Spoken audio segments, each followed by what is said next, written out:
Welcome to On Couch. With Kelly and Clint Harp. Hey. Clean to the point. Hello. Hi. I am wearing my Ted Lasso shirt You are. today because very soon, it almost felt like I was about to say, because I would like to announce I have been... I have a part now on the new season. Oh my gosh, that'd be so Oh my fun. gosh, that would be incredible. No, it's just the new season of Ted Lasso is coming out, and that's really exciting. So if you haven't watched Ted Lasso, you should. If you are a Ted Lasso fan, you already know. Mm-hmm. And wow, You know. Yeah, this season is all about women's sports, Right. and a women's soccer team, and I can't wait. Look at your face. Yeah, I know, I'm so excited. I know, me too. Okay, I have a little something. Okay. So we're going to start this off, our little 3, 4, 5 minute little section. Intro. And we'll get in. A Yes. little intro. So before we get to this, actually, let me go ahead and say thank you for subscribing. Thank you for tuning in. Thank you for listening wherever you get your podcasts. Yeah. We're so grateful. I know, it's so much fun to go on this journey with you guys. Yes. This week, we are going to be bouncing off last week's topic, which was Gen Zers leaving the church because of the inclusion of Trump and the support of Trump by the evangelical church and other churches. Mm-hmm. And so this week, we're going to go a little bit deeper into that subject in regards to leaving relationships because of Trump. Or changing relationships. Changing relationships or friendships, family, whatever it might be. Like, it's a very deep, it's a thing. Yeah. So we want to talk about it. But before we get to that, Okay.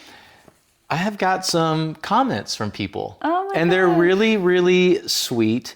And they were in regards to last week's episode. Oh, okay. And so I don't think you've Okay. seen them because they're on YouTube. No, You're yeah, usually, I'm you kind of have a hover in the hard time seeing. Instagram, Facebook. Yeah. I need to get over to YouTube to see, though. So here's one from Angela Giordano, something like that. Angela. 5280. Hey, Angela. She says, my husband and I were born the final 2 years of the baby boomer generation. We have 40-year-old friendships that are deeply strained. So that's also why we're talking about that this week. Yeah. Family gatherings can be awkward. We are baffled. Question mark, question mark, question mark, question mark, question mark. Yeah, it just goes on. Yeah. So thank you, Angela. Me too, Angela. Yeah, and from a boomer. Right. That's really sweet Yeah. and good to hear. Yeah. I mean, not good to hear, but you know what I mean? No, Like, it feels like it's not just us. Right. Yeah, everyone's going through this. Yeah. Yeah. Janet sews. I would love to see. Janet, what do you sew? Yeah, I would love to see I whatever used she to sews. sew. I mean, I kind of still do. But Janet sews 56. I have noticed this too about leaving the church. People unfortunately think all Christians are like the evangelicals that follow Trump and want no part of it. Yeah. RFK Sr. is rolling in his grave at his son. I agree. Mm-hmm. Very devout Catholic. Yeah. The older Kennedys. Yes. Yeah. Mm-hmm. I grew up with RFK and cried the day he was assassinated. Oh. We left a church that had pastors that were floor installers and teachers with no education and went back to a mainline denomination that requires years of seminary training. Wow, you two, I really related to this conversation. Thank you. There's nothing wrong with being a floor installer. A floor installer. You've done it many times. Yeah, that's right. I've installed You're tile, a teacher. not on the floor, but Yeah, you've done shower both. tile, right? And taught. Great. But don't need to be leading a church, right? Nope. Mm-hmm. Yeah. Yeah, I get it, Janet. Yeah. I do. Keep selling, Janet. Yeah, that's right. Let's see. Keep Up the Good Work by Duke79. Thanks, buddy. Duke. Okay. Christy Walsdorf, 6705. Thank you for articulating what I've been feeling for a long time now, which always feels really sweet to hear. And I hope that she feels that way because it's like two people sitting on a couch talking. So it just feels like, that feels like a conversation I just had with a friend of mine or something, Yeah, well, it's so meaningful to me, like when I'm on social media or a podcast or anything, and somebody just exactly the same articulates what I've been feeling. Yeah. It really helps. Yeah. I'm constantly disappointed in the hypocrisy of quote unquote conservative Christians and the justification some of them can come up with for backing Trump. Truly wild. It is cult-like. Yeah. Okay, we're getting close to the end of our time here. We got about another minute. Okay. This is a long one. Kim, 1962. Kim with the E. Oh. Wow, thank you. This is enlightening and so encouraging that people are starting to see this truth. I've been a Christian my whole life. Small churches in the Midwest and the ELCA, we are inclusive, welcoming, serving, and believe in grace. We had a bunch of people flee about 14 years ago when our ELCA accepted the inclusion policy. We all know what that means. We all know what that means. We all see it. We all see it. That's right. Our pastors are educated in seminary. We don't always fill in all the seats, but we are a well-balanced and healthy congregation that cares about people. Beautiful. Women have a voice and are treated as equals. Or the effort. Imagine it. Yeah, crazy. Or the effort to be so has been ongoing with female leaders. Okay. So it looks like they're trying. Yeah. Which is great. We just keep hanging in there. I'm so frustrated what the current administration has done by using Christianity as a way to elevate status or power. Absolutely. It feels so gross to me. Thank you for this talk. It is necessary to speak the truth. Oh, thank you so much. I know. Yeah. So sweet. I really identify hardcore with that. Yeah. One last one. Okay. Peter Son 1. So grateful my YouTube algorithm brought you into my feed this morning. Oh. Related so much to all that you say. Thank you. Instant subscribe. Oh, thanks, Peter Son 1. I know. So I really appreciate that. isn't that encouraging? Yes, very, very, No. very. Yeah. I'm really thankful for the people that are taking the time to, first of all, just listen or watch, and then to actually, give us a rating and like a comment, and like to leave. Because how many, Kelly, we know, like people will jump at the chance to write something nasty, dirty, hateful. I'm sorry, I haven't ever seen it. Yeah, really, that's weird. It's hard. So thank you for taking the Yes. time. It's so sweet. I got like emotional reading some of those because I hit it well. But yeah, That's what it's about, hiding your emotions. that's right. That's a great idea. Shove it down. Okay, so this week we want to talk about what it's like to see relationships change, friendships, family, whatever that might be, work relationships.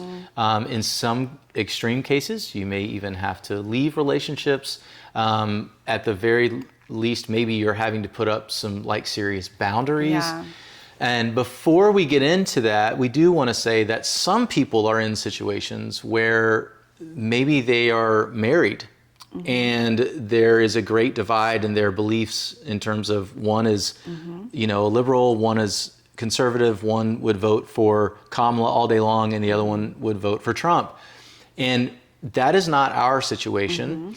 And so we can't really speak into that. And we don't want to, and we recognize the sensitivity. This isn't a here's advice. That's for all right. that, or therapy in any way, shape, or form. No, it's not. And we recognize that that is deep and complex. And we want to try and come at this from our own personal experiences. I think we just believe a lot in sharing and in listening, talking about things that aren't always talked about and listening, and the power of that.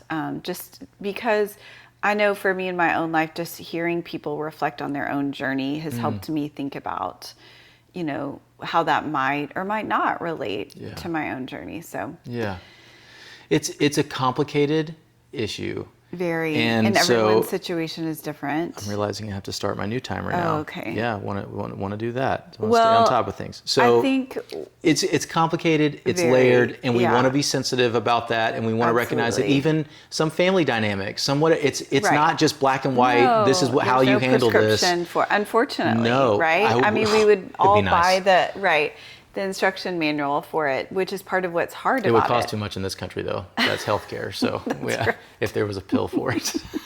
Absolutely not. That was good. Thank you. But we do recommend therapy. We can personally, attest to going to professionals, to trusted professionals to talk about relationships, because I think a lot of this gets painted as, oh, it's just political differences and why can't people get along and everything, but it really isn't. I mean, maybe No. some people have that, but for a lot of us, it's not. It's just highlighted other differences, Yeah. Human rights and values differences. And so that is different than just a political, where do we spend the tax money? Yeah. And so it really is very touchy, tricky, difficult. And a trusted therapist can really help with, relationship stuff. So we have absolutely benefited. We've landed in offices, in tears. Yeah. Remember, there's individual couples and family therapists. And so anyway, we just wanted to start with that. And I would also say, we were talking about this before, that a note that I absolutely would have is that to remember that you always get to prioritize your own safety and also the safety of like children that you have in your life, your own children or children in your family or in your community. Those things always get to be prioritized. So it's, if you feel unsafe in any way, it's okay to step back and get help and figure out like what's going on and how to take next steps. So those are kind of some baselines for it. 100%.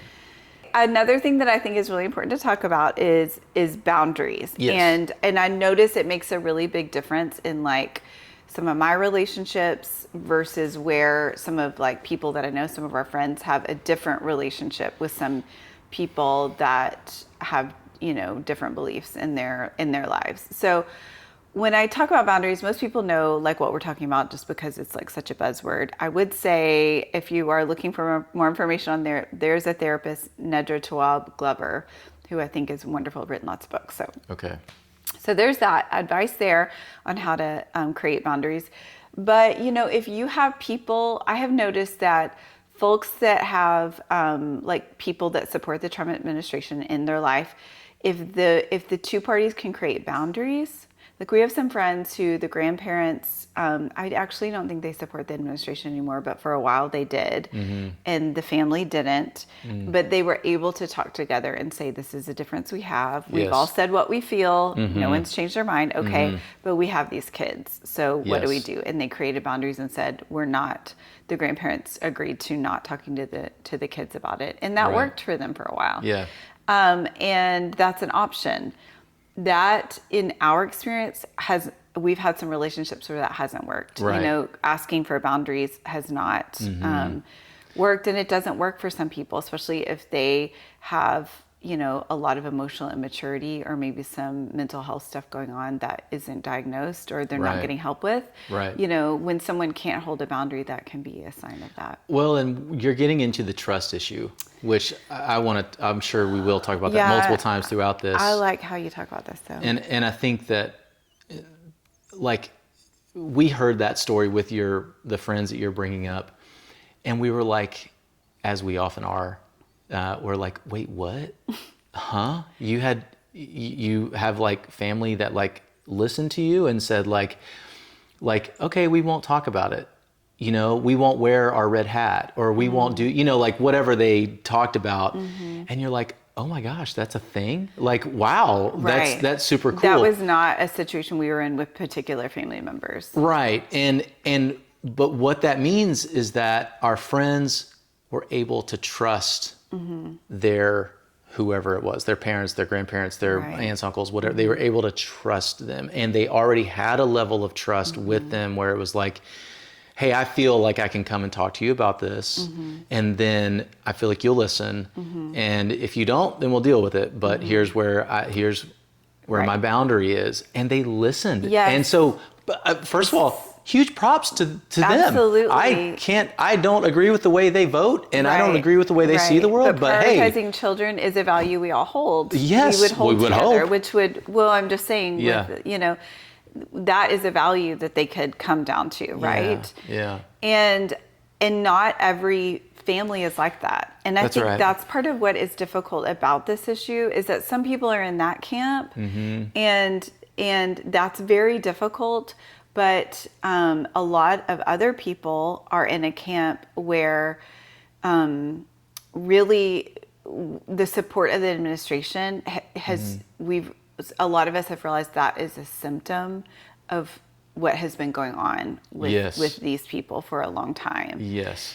And there are different, as we were talking about, we were like, there's kind of different situations. And I would say, in my opinion, this is the most severe one. And I just wanted to name it, kind of like that commenter said, sometimes when people use words to name things, you're like, oh, that's what I'm experiencing. Yeah. Or it's kind of like what I'm experiencing. 100%. Let me put some more words to it or whatever. Well, I don't feel alone anymore. Right, it's like, oh, right. Wow, that sounds like what I feel. And it's maybe a framework that I can kind of put some things into and understand what's going on for me. And what you and I have had to realize is that some folks, and I'm just going to say it again, for some folks, supporting this administration is really just a symptom of some stuff that has already been going on and maybe was a little covered or maybe got very exacerbated. You know, maybe it was like, okay, we can kind of handle this, but it became, the rift became really prominent. And it's usually, you know, some extreme emotional immaturity is going on. There's a great book on emotional immature families out there. A lot of information, but also, and or some mental health stuff that is going undiagnosed and maybe has for a really long time. And maybe within the family, it just kind of was okay, but this just blew the top off. And I think a lot of people are dealing with that. Yeah. And it's very, very difficult and painful because on the outside, it can look like, oh, this is a political difference and they allowed their family to be torn apart by political differences. Yes. But it's actually, that's just a symptom. So that's what I think we really should get into, a lot of it. We need to get into so much, but this is one of the things for me that, you know, people often say that. Well, how could you let your family be torn apart by politics? Right. As if it's just like we disagree on a policy issue, so we're like, no more Christmases at grandma's house. You know? Yeah. It's like, no, that's not it. Right. This is a trust issue, and this is a judgment issue. Yeah. I grew up having to make quick judgments about people's mental states, and it's something that I honestly can't even believe I was able to do, but it was a survival technique that I had to use because I was constantly around mental instability and relational instability. And I was in situations that I was forced to be in. It, you know, children can't make choices that adults can make. That's right. If your parents are divorced or whatever, and you have to go to this house or that house, you don't get to make the call. I mean, you're just, this is where you have to be. So something told me, I am a Scorpio, and I'm learning more about that. I love it. I think it's also like interesting. Rebellion. And it's so interesting to me. It's really fun to hear someone basically describe you, and like they've never even met you, and you're like, that is totally me. Oh my you know, gosh, I know, so funny. I know, I love it. But, you know, one of the things that they talk about is like Scorpios, like, you know, kind of make judgments, you know, and can kind of see through the BS and like kind of can read like, all right, that's an a-hole over there, you know, like whatever. And that's a short and crass way of putting it. But I'm like, yeah, I kind of feel that way. And when I was growing up, that was in me because out of survival, I had to. You could go into lots of different situations and read the room quickly. And so I knew, okay, this person acts this way, so in order to make myself safe, I'm going to act this way around them. And that will work well with them, and we'll be friends, and it will be happy. Maybe it'll lift their mood. Then I go to the next situation. Oh, I can tell before I even say a word to this person how they're feeling. All right, here's how I combat that. Here's how I make this situation that I can't get out of, how I make it safe for me. So ultimately, I didn't trust those. Looking back, I realized I didn't trust those people, but I had to be around them. Right. I'm an adult now. Yeah. I'm an adult now. This is like a big part of therapy, I think, for all of us. I'm an adult now. I don't have to be around you. Right. I can make my own choices. Yes. I can choose my situations, and I don't have to use those survival techniques. They saved me, but they may kill me now. Yeah, they will. Because now I'm choosing to compromise my own values and put myself around things that are that rip away at my soul for the sake of your peace. Right. Or society's family must come first, or old friendships should always be there. And it's like, family is extremely important to us. Very. we actually take our friendships very seriously Yeah. too. But it's like for those reasons that we put our values first. Yeah. We have to. And That's that's right. part of being an adult. I mean, Yes. we were talking earlier about like how that's become so important to us as children. We have to grow up. And adults don't make decisions based off of who likes them or who's going to, be happy with them. Adults make decisions based on their values and what they feel is right. Yeah. And then they apologize if they get it wrong. Yeah. Corruption and repair. Hopefully, We yeah, talked that's about right. that too. Yeah. No, I'm just saying like mature adults. That's right. Right? Yeah. And so I'm really glad that you brought that up, and that trust of just like adult relationships, and also who we have our kids around, which is a whole other. We need to talk about that. Who we have our kids around. Yes. Is we have agency and choices around that, or for how long, or in what circumstances. I mean, there's a whole spectrum of what. But as a mature adults who have chosen to breed, we have to. We have responsibility to our children to not put them as much or whatever, Right. In unsafe situations where they have to then do what we had to do. That's not healthy. And we didn't. So you and I have talked a lot about this in the past, where we're like, maybe if it was just the two of us, we would maybe be around this situation in some capacity Sure. because it's just the two of us, Right. and we're adults, Right, and we can put ourselves in or pull ourselves out of a situation whenever we want. If our values come into question, we can say them even if people behave badly, and Yes. we can leave. Yes, Right? that's right. But putting our children in that situation is not right. Exactly. And so, now we have kids, and we're like, no, this is not okay. And so I'm going to use the sexual harassment angle for a second. Okay. The support of Trump is the support of somebody who is so engrossed in sexual activity and sexual deviance and just inappropriateness, inappropriate, just everything. It's disgusting. And the way he talks about women, dangerous. It's horrible.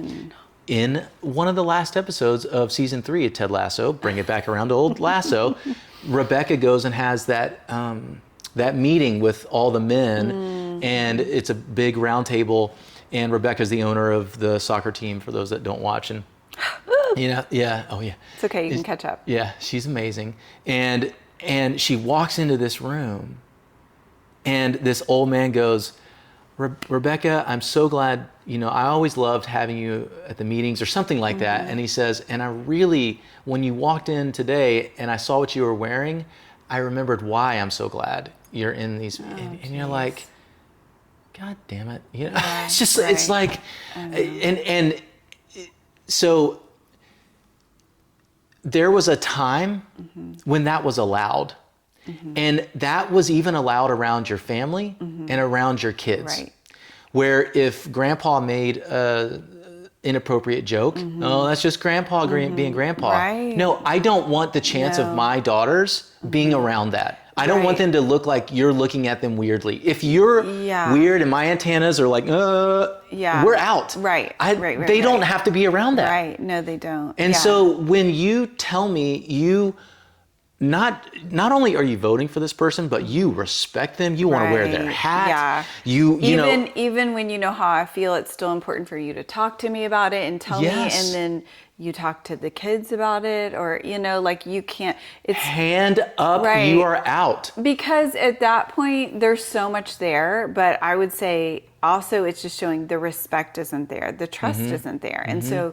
Why would you put yourself, in many ways, but especially vulnerable children, in just not going to do it? People that are not trustworthy. It's really not even about the politics or even the person at that point. It's just on a base level. So, yes, and I think so. Okay, this is like the extreme version, but a lot of people have experienced this, right? Like this extreme version. Yes, it's extreme, but it's like it's touched a lot of our lives, very unfortunately. Kelly, the vice president currently of the United States literally said that Trump, his now partner, is Hitler. America's Hitler. America's Hitler. I know. I mean, so that's how extreme it is. I know. And now, of course, they're all backtracking and, course. whatever. But like, no. Right. You saw it. You know it. It's there. Right. We all see it. It's there. Because it is extreme. So many people, I think we can say, that is a judge. They're going with, they want to be a part of a group. They want to be like a part. Oftentimes these people that we're describing are with this extreme nature. Something's going on for them. You know, they're not really in their own values or in their own, and I don't know, I say that, but I don't know, some people have some really interesting values. So, but there can be whole reasons why, and you can feel really badly and you can have that empathy for them, but putting yourself in dangerous, even emotionally dangerous situations, and especially children, is just, you got to remember you're the adult and you're the one that's going to do the cleanup work later and be responsible for that.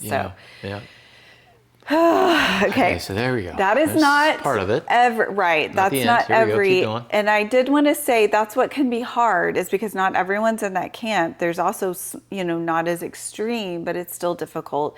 And sometimes somebody's dealing with someone that's just like, will have boundaries. They just disagree politically, and they can accidentally have judgment on those of us that are in a completely different relationship. So yes, that is hard. That's just a hard part of this too. And you have to continue with your own values and go get professional help, perhaps, to help you decide what are your values and how do you need to do this, even if people don't understand. Okay, there's that.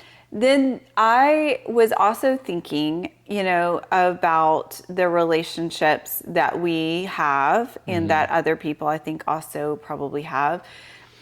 Where they call themselves MAGA or Trumpers, especially not around you when they know that you don't feel that way, but they held their nose and voted for Trump. Right.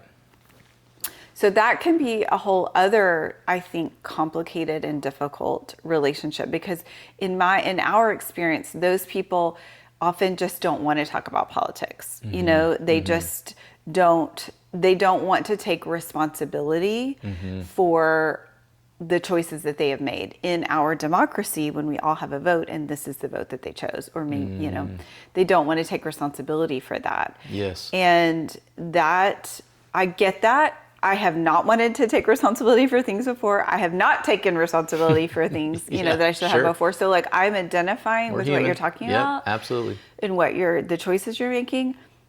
But that is an immature impulse that we're choosing to live out of. And now it's been years and years that we're still doing that. And I also want to name that in those dynamics, oftentimes it's just difficult to relate because of the refusal to take responsibility. Yeah. And then also something that can happen and go along with that is what I would describe as victim blaming. It's the same. It's not exactly the same, but it's a similar dynamic where maybe that's where they're at, but you are in a different place, and it goes along with your values to speak up about what's going on. Yeah. Oftentimes, it's easier for those people to blame you because you're reminding them that they're not taking responsibility rather than talking about the problem. And that's just a really difficult place for people to be in. Yep, because every time it's almost like poking. You just standing up for your values is like poking them. Yeah. Even though you might be kind of pissed with them, but it's not every time you're talking about your values, it's not to poke them. No. But they feel it as a poke. Exactly.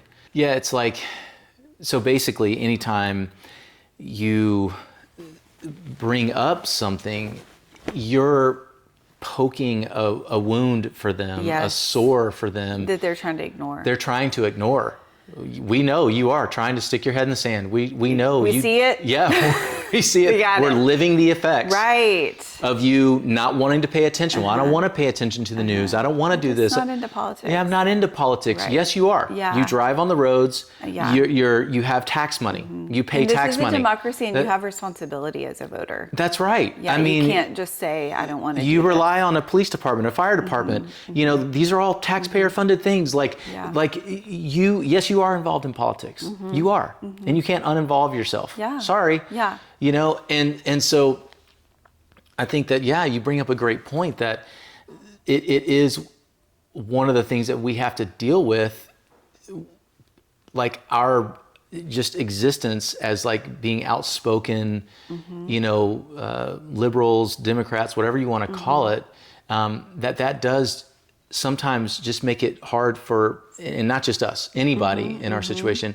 it makes it hard for people to even be around you because of the things that they are trying to avoid dealing with. Right. I mean, and you could, that's the same for people with like addictions and all kinds of different things. It's a similar thing because where you don't want to face it. No. And I get it. Sometimes it's scary. There. Yes. Right. We have all been there, you know. But what can happen, and I'm just describing this for people that are going through it like we are, because the effect on you is that a lot of times this group of people, they just don't really want to talk about it, and so they may still want to maintain a connection with you, but every time you talk about your own values, for them they're feeling a poke and they're hearing you talk about politics. For you it's your values.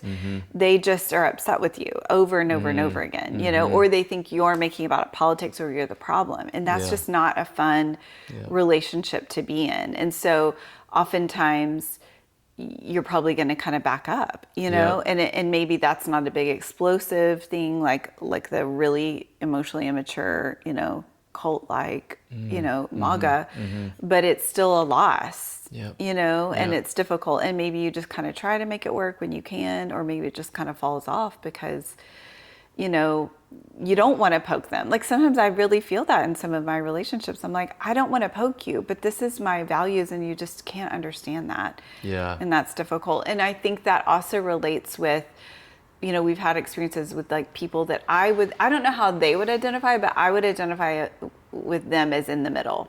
They're not MAGA. They don't want to vote for Trump. They don't vote for him, but they don't want to talk about it. And sometimes I'm like, that's kind of, the effect is very similar, you know, like, I mean, everyone has to make their own choices. And I'm not saying, I'm not making a choice I'm not trying to say everyone has to make the same choice I do, or that I even know the choice everyone should make. But I think the overarching issue that a lot of us as Americans are struggling to become adults, struggling to realize as an adult, I have to have a political opinion. Like, it's not a certain opinion, but like it's incumbent on me as a citizen of a democracy to keep up at least with some issues or have some opinions and know and be responsible for my vote.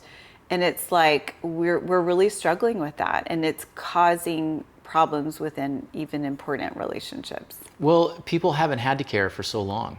I mean, white people in general, you know. That's for sure. You know, that there is a certain subset of us that are really dealing with this, and I think others are like, sounds hard. You know, like we were birthed into the world in a political body because of the color of our skin, or our sexual orientation, or whatever that wasn't outside the norm. Yes. And everyone saw us as political. When the game is rigged in your favor, and all you're asked to do is just keep playing and keep having fun. That is a drug. Yes. And so I get why people are addicted to it and why they don't want it to change. They want it to just stay the same. Yes. But when we look at the fact that in order for things to stay the same, that means that people groups have to be looked at as less than human. That's right. And have to be pushed farther into the margins. Some people don't get health care. Some people don't, or inadequate health care, inadequate food, inadequate access to education, inadequate access to jobs. Yeah. That's what's going on right now. Yeah. And you're telling me you don't have a political opinion? Yeah. I mean, you know, like I under that you are prioritizing your own comfort. And I get it. I'm so tired of being uncomfortable and in my little white lady self. Oh no, the white lady feels uncomfortable, you know? Yeah. I am struggling. You know, like I was not built for this. Yeah. Our communities did not teach us how to handle this. It's so true. It's true. We are weak. Milquetoast. Yes. And yet we have to struggle to wake up to adult. And it sucks. Yeah. It really does. It's the guy that we love on Tom Fell on Instagram. He's like, I don't want to care about politics. I don't want to get up and march to wherever or stand in a line or picket. He's like, I don't care. I'd rather go do a hobby. Right. You know, I'd rather have a hobby. Yeah. But people are not being treated as equal. Right. That's right. And once I see it, I can't unsee it. Mm-hmm. And again, I think even these middle of the road people feel poked by people like you and I, but also people just in their regular lives that say something, you know, and like if you're at work and something comes up and you have to say something, you're literally just trying to express your values in your place of work, which is absolutely you're right, and also what an adult does. Yeah.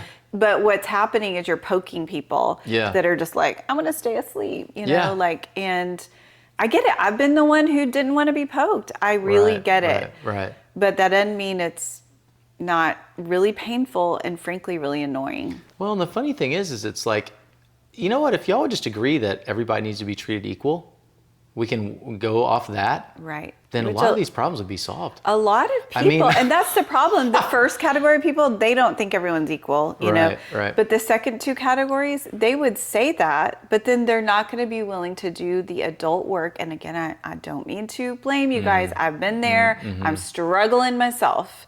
But if we're going to say that, we have to be willing to do the adult work of creating the equality. And that is why sometimes that does mean putting a boundary up in a relationship. Yeah, it does. Sometimes maybe leaving a friendship or a relationship, or saying, I'm not going to be around you because I can't. And that might be your way of saying, hey, I get it. You're not going to come this far, but I can't be around you if that's the case, because I'm not going to let my children be around the idea that everyone is not created equal, and that women can be treated like shit, and on down the line, and that women's health care doesn't matter, and that if they want women to be able to choose what they do with their bodies, that means they like to murder babies. Like it's a way more complicated, layered issue.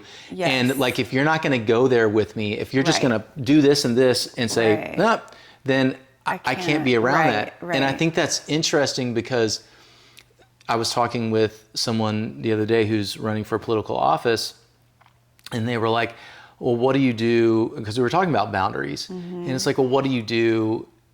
Like, I'm running for political office, I can't do that. And it's like, well, I'm not telling everybody to shun people or to like not be in relationships or anything like that. But we're talking about two different things here. As a politician, you are being put in a position of serving everybody. You are elected by the people, but then you serve, and by a certain group of people, but you're serving everybody. And so, of course, it's your job to be in relationship with those people or to talk to them. Totally. That's a totally different. That's a totally different situation. My timer's going off. Okay. But as just people, we're not in public service. That's not our world. We have to navigate our life, and life is hard. It is really hard. And there are lots of boundaries. There's lots of different, you might like have a coworker that you used to be closer to, and now you're just not. And maybe you just have to accept that's okay. Like, well, here's where we can hang, and I can't other than that, because it's harming me every time, or I'm having to be careful of everything I say because they see everything as political, but I'm just expressing my values, you know what I mean? 100%. Or, and then I think something else that we didn't bring in is that oftentimes people just kind of fall off the bandwagon, and like we were talking about the boundaries we create with other people. Sometimes other people just kind of stop calling you, or connecting with you. And that's really painful. But I think they just, oftentimes you're talking about your values and they just can't. It's poking them in some way. And that's painful, but it's just part of the process, I think, unfortunately. It is. And I think that if you are somebody who is losing a relationship or relationships. Or they're changing.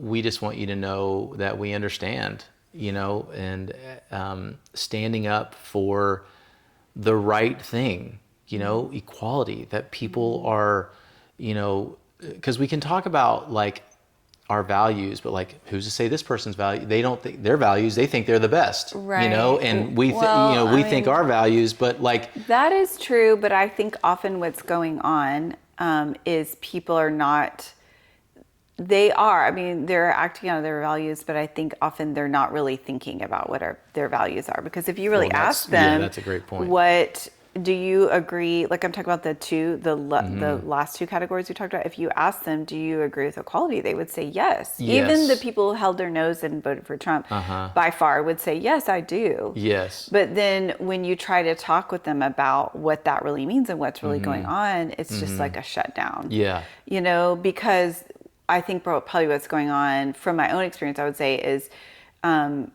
they'd rather get along in their groups, like we were talking about last week, attachment. They don't want to lose other relationships. Yeah.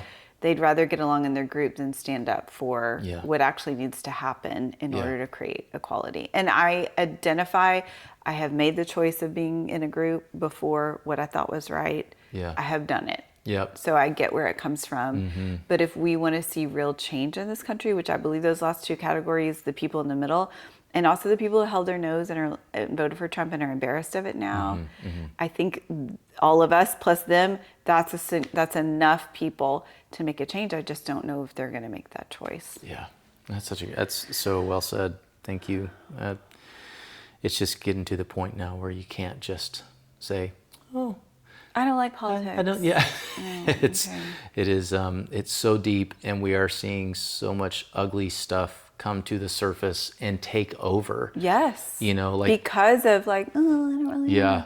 I think there was a Spider-Man movie, which also was out, but there was an old one, I think, where there's this scene where Spider-Man, he gets kind of infected by this villain, whatever. This is why I don't see Spider-Man. I know. Can't do it. But his skin, the red outfit that he wears, right. it starts this black goo starts taking over, and he's fighting to keep it back. But then eventually it just covers him, and now he's evil Spider-Man. Oh. And it's he's, now Marvel fans are probably now, first of all, that's not what happened. But that's basically, go with us. Yeah, just go with us. me here, okay? But that's kind of, sometimes that feels a little bit like this, it's literally taking over people, and we are going down a path where it's the no return situation is really close. And so we have to stand up, because this is getting dark. It's getting dark fast. Right. But I think that there is hope. There is hope. And I'm not just trying to be positive, but I really am saying I think there's hope around the corner. And I want to say about hope, and this, I've learned this from mainly Black women activists online and books. Hope is a choice. That's and awesome. I'm but I do think it's true. Yes, it is. Yeah. And it is something I can hold on to, because sometimes I really struggle, and I'm but it's a choice to believe there could be good in the future, and that we can affect change rather than just being it's all going down the toilet. Yeah. I was going to say another word, but I won't. The shitter. That's what you're going to say. That's okay. Say. Okay. Thank you so. There it is. I know. It came. Yep. It came out.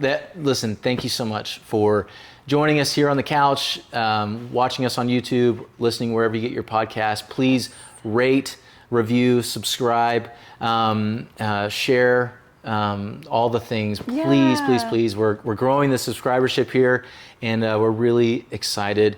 Also, please get involved in your local elections. Register to vote. Yes.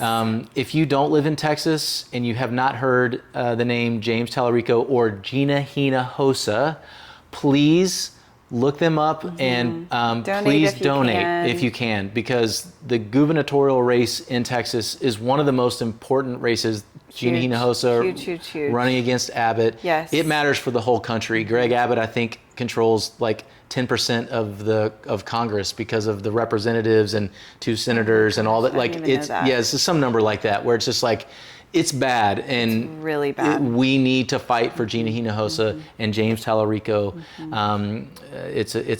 It's a U.S. problem, not just a Texas problem. Absolutely. So, and all people right. may not realize in the 90s we had Governor Ann Richards, who was a woman, and she was a hardcore Democrat, and our public schools were like definitely in the top half, like 20, I think top 20, maybe even better. Anyway. Healthcare, so we could do everything. it. Yes. Absolutely. Yeah. Well, that's now. Yeah. Now we are race to the bottom. You know, it is. us, Oklahoma, you know, Mississippi and Louisiana are in a tight race to the bottom. Crazy. But yeah, if you could spare some change towards those, it'd be amazing. So Yep. thank you. Thanks, y'all. See you next time. Bye.